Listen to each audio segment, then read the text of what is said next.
Hi, Hi. welcome back.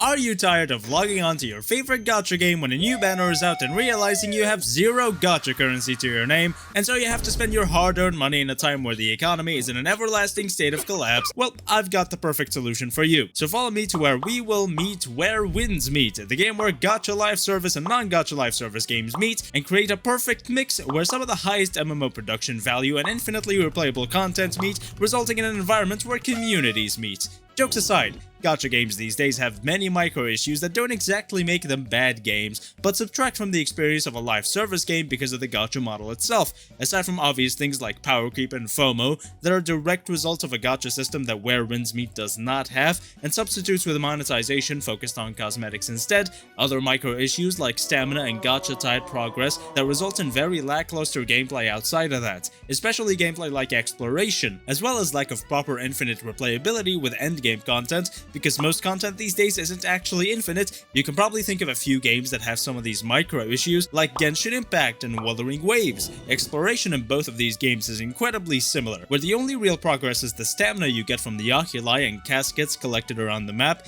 and everything else is mostly gacha currency and a few other niche items that barely actually help you with the meat and potatoes of the content the game has to offer, which is of course the combat-based endgame content. Exploration in these games is very useful for gacha currency, but if gacha currency wasn't an incentive, barely anybody would be doing it because there's simply no reason to other than reading the lore and 100%ing the maps. In Where Winds Meet, exploration is much more progression based, as obviously you no longer have a stamina system, not yet at least, or a gacha system hindering how you can play. You explore around the open world, discovering new animals and observing them to learn their skills, and completing the world to unlock many different skills and weapons to fully flesh out your character. And then, the endgame content in many big gacha games is notoriously hated because it's all timer-based DPS check content that relies heavily on the gacha and what characters you have, as well as the infinite stamina grind of the artifacts and echoes. This endgame content does reset every 2 weeks, but many players like me feel that these games do need way more replayable content than that.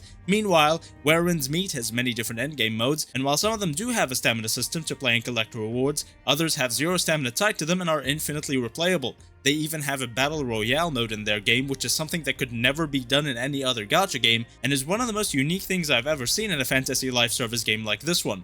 Doing all of these endgame modes, especially the PvP ones, is much more skill-based than your typical gacha game, where you can have quite severe skill issues, yet solve them with simply having OP gear or a few dupes on a certain character. In Where Winds Meet, you'll have to either lower the difficulty, or simply learn to be better at the game. And of course, character building in Where Winds Meet is nothing like other gacha games, because you have a single character that you can customize however you like, and if you feel that you're satisfied with a certain character and don't want to change them anymore, or maybe you just want to start from scratch and play 2 different characters, there's a create a new character option in the main screen where you can start what's basically a new account slot. And all of these previously mentioned micro issues, as I've called them, they're not really signs of a bad gacha game, let alone a bad live service game, especially because most of the gacha player base is very casual. However, I think the experience that you get out of these games is missing something pretty crucial, and you can't just fix this by telling a gacha player to go play any game out there that they may or may not enjoy. Because if I know gacha players, and I do, many of us are live service players through and through, and want to log on onto one game every single day and try to min-max a single account as much as possible to clear whatever endgame content the devs gracefully rewarded us with. However, most of us also don't have so much time in the day to farm for hours upon hours in a game like Black Desert, and so, again, Where Winds Meet, I feel, is the missing piece that every gacha player needs to have and at least give a fair shot. Like I said, the perfect bridge between what's a gacha game and what's a live service game, with much less complexity and time investment requirements than the latter, and much more leniency and freedom than the former. So, let me talk to you some more about Where Winds Meet, specifically about their new Liangzhou update which launched a few days ago. Liangzhou is a new region next to Huxi which contrasts heavily with the desert area, since the moment you pass through the biome line you go from the Mongolian desert to Tibet as you enter this beautiful new snow region. It has floating cup-shaped cities taking inspiration from Tang Dynasty poetry, and it looks like something I would want to build in Minecraft. The exploration in this new area might be the best they've made yet because you've got new creatures to interact with, as well as more exploration mechanics for more loot. There's also more combat content and events. You've got 2 new campaign challenges, which means more ways to farm gear for your character, as well as 5 new bosses in the Liangzhou region. There's a new weapon, the Hung Blade, which focuses on deflecting and countering to deal as much damage as possible. This should make it the best in the hands of the most skilled players. There's also a new path, Stone Split Strength, that allows you to chain attacks after successful parries. There's also a new sect, the Raging Tide, whose personality trait is getting drunk.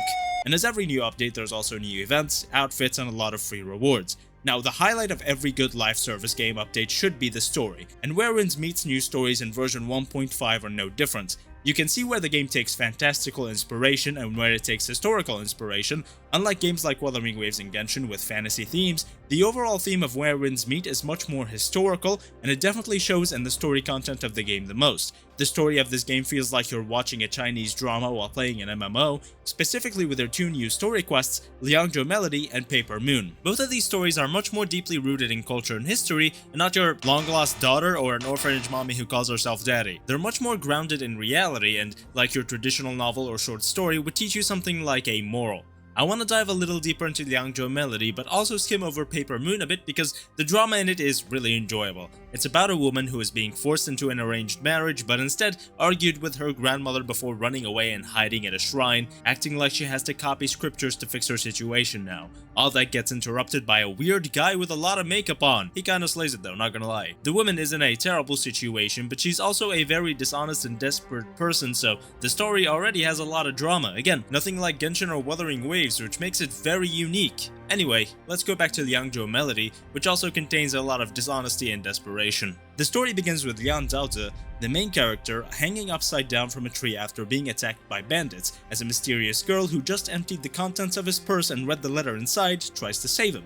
And really quickly, the dialogue between the two characters is really good, really shoving their dynamic into the forefront. A traveler who is completely distrusting of everyone, and a mysterious young girl who wants a travel partner. She tells him she's an immortal and convinces him to travel together, telling him that her parents and the caravan they were traveling with abandoned her. Lian Daozi obviously doesn't believe she's an immortal, but takes her up on her offer since he could use her camel. They talk about the letter Lian Daozi had on him, where he's going, the address, who's he sending it to, but he doesn't answer her because he doesn't know anything about it. Since she's supposedly an immortal, she could help him out because she's sort of like a fortune teller.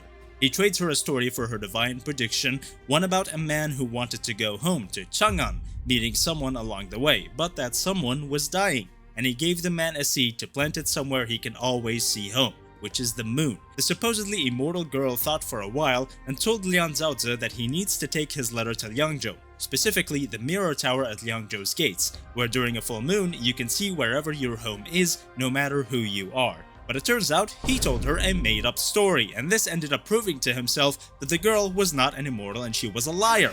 Before they could end their conversation, a sandstorm hit, forcing them to take shelter in a nearby inn, but the girl accidentally reveals that she was never abandoned and instead ran away from home. Lian Daozi was disappointed by the lie, again, and decided to start ignoring her like a very mature adult. He enters a room in the inn and falls asleep while writing a letter. He dreams that the inn was suddenly filled with a caravan of musicians and dancers, a charismatic brother and sister, a frail woman who still dedicated her life to dancing, a young boy who really thinks all adults are liars, and a drunk guy. This group of misfits offer him food and drink before he tells them a story about Chang'an, which just happens to be their destination as well. Now, I won't spoil the rest of the story to you, but you can already see the stark differences in storytelling between a game like Where Winds Meet and a game like Genshin Impact or Wuthering Waves. It's much more grounded in reality, metaphor, and history rather than fantasy. I also read this very detailed Reddit post about all the metaphors included in the story, some depth I haven't seen in other games. And despite never playing Where Winds Meet before, I really enjoyed my time playing this story,